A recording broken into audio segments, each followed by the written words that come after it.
নতুন সরকারের যুব ও ক্রীড়া উপদেষ্টা আসিফ মাহমুদ তার সাথে সাক্ষাৎ করেছেন বিসিবির বেশ কয়েকজন ঊর্ধ্বতন কর্মকর্তা, বয়োজ্যেষ্ঠ কর্মকর্তা বললেই ভালো হবে। সেই বিষয়গুলো নিয়ে খুব বেশি সমালোচনা, আলোচনা দেখা যাচ্ছে সামাজিক যোগাযোগ মাধ্যমে। আসলে সেদিন কি এমন হয়েছিল, সেই পুরো ঘটনাটা আমি সেখানে ছিলাম, যতটুকু দেখেছি, যতটুকু জেনেছি সেটা নিয়ে একটু আলোচনা করতে চাই। আসলে কি হয়েছিল সেদিন? আসিফ মাহমুদ নতুন ভাবে তিনি উপদেষ্টা হয়েছেন যুব ক্রীড়া মন্ত্রণালয়ে। তার বয়সটা সবেমাত্র ২৬। একদম অল্প বয়সে একজন উপদেষ্টা পেয়েছে বাংলাদেশের ক্রীড়া জগৎ। তো সেই জায়গায় সেখানে আসিফ মাহমুদ মুখ্য বিষয় কিনা, বা তিনি যে চেয়ারে বসেছেন, যে পদে তিনি আসীন হয়েছেন, সেই পদটা আসলে মুখ্য কিনা, বা খালেদ মাহমুদ সুজন, আকরাম ভাই, তারপরে জালাল ইউনুস, ইফতিকার মাহমুদ মিঠু, এই যে বড় বড় প্রবীণ যে সংগঠকরা বা বিসিবির যে কর্মকর্তারা গিয়েছেন, তারা যে উঠে দাঁড়িয়ে সবার পরিচয় দিচ্ছিলেন, এই বিষয়টা অনেকেরই দৃষ্টিকটু লেগেছে। আমার মনে হয় না সেখানে কেউ এই বয়োজ্যেষ্ঠ কর্মকর্তাদেরকে বা এই সিনিয়র কর্মকর্তাদেরকে, বিসিবির কর্মকর্তাদেরকে দাঁড়িয়ে পরিচয়টা দিতে বলেছেন। তারা কিন্তু বসেও দিতে পারতেন। সেখানে কি হয়েছে, সকাল থেকেই আসলে বিসিবির সিইও সহ কর্মকর্তারা আগে উপস্থিত হয়েছিলেন সচিবালয়ে।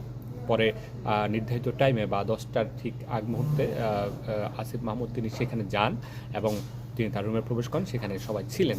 রুমের ভিতরে আসলে কী হয়েছে সেটা দেখার সুযোগ হয়নি। তবে এর পরবর্তীতে দেখা যায় যে সবাই একে একে পরিচয় দিচ্ছেন সবার সাথে। হয়তো বা সেখানে যখন ঢুকেন তখনই হয়তো বা করমর্দন হয়েছিল, আমি সেটা আশা করছি, তবে সেটা ভিতরটা জানি না। তবে যেটা নিয়ে বেশি সমালোচনা হচ্ছে যে এই সিনিয়ররা আসলে এই যেভাবে উঠে দাঁড়িয়ে নিজেদের পরিচয়টা দিয়েছেন, সেটা খুব দৃষ্টিকটু লাগছে। হ্যাঁ, একটু দৃষ্টিকটু লাগছে হয়তো বা আসিফ মাহমুদের তরফ থেকে বা তার সচিবালয়ের তরফ থেকে বলা হতো যে আপনারা বসে বলতে পারেন, কোনো সমস্যা নেই, বা আসিফ মাহমুদকে উঠে গিয়ে তাদেরকে সম্মান দেখাতে হবে, বা আসিফ মাহমুদ উঠে দাঁড়িয়ে তাদের সাথে কথা বলতে হবে।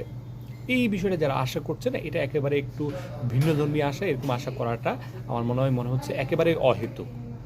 তবে হ্যাঁ, এখানে ছোট্ট একটা বিষয় যেটা করতে পারতেন, যে বিসিবি কর্মকর্তা যখন উঠে দাঁড়িয়ে পরিচয়টা দিচ্ছিলেন, তখন হয়তো বা বলা যেতে পারতো যে না, আপনারা বসে পরিচয়টা দিন। সেটা হয়তো বা আসিফ মাহমুদ নিজেও হয়তো অতটা ভালোভাবে নোটিস করতে পারেননি, বা তখন তার কী করণীয় ছিল সেটাও হয়তো বা বুঝতে পারেননি। কারণ প্রথম মিটিংয়েই এরকম সিনিয়র কর্মকর্তাদের সাথে, বোর্ডের কর্মকর্তাদের সাথে, হ্যাঁ, অনেকেই বলবেন যে আসিফ এত বড় আন্দোলন করে গিয়েছেন, এত সুন্দর করে কথা বলেন, এত কিছু জানেন, হয়তো এই বিষয়টা তার নোটিস করা উচিত ছিল। হ্যাঁ, তিনি এই জিনিসটা যদি নোটিস করতেন তাহলে বিষয়টা সুন্দর হতো, কিন্তু তিনি যে নোটিস করেননি তাতে তার কোনো অপরাধ হয়নি, তিনি কোনো ভুল করেননি, বা তাকে নিয়ে খুব বেশি সমালোচনা করতে হবে এরকম কিছু হয়নি।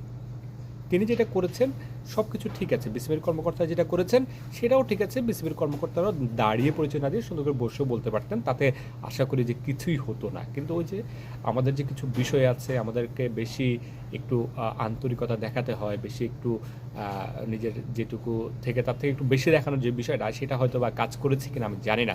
তবে খালেদ মাহমুদ সুজন, আকরাম খানদের মধ্যে সেই জিনিসটা কাজ করার কথা না, কারণ তাদের আলাদা করে নতুন করে তাদের আসলে তাদের পরিচয় দেওয়ার, বা তাদেরকে নতুন করে একজনের সামনে প্রমাণ করার আসলে কিছু নেই। তারা ক্রিকেট খেলেছেন, বাংলাদেশ ক্রিকেটকে অনেকদিন ধরে সার্ভিস দিয়েছেন, বিসিবিতে আছেন, সব কিছুই তাদের জন্য সব কিছুই তৈরি ছিল।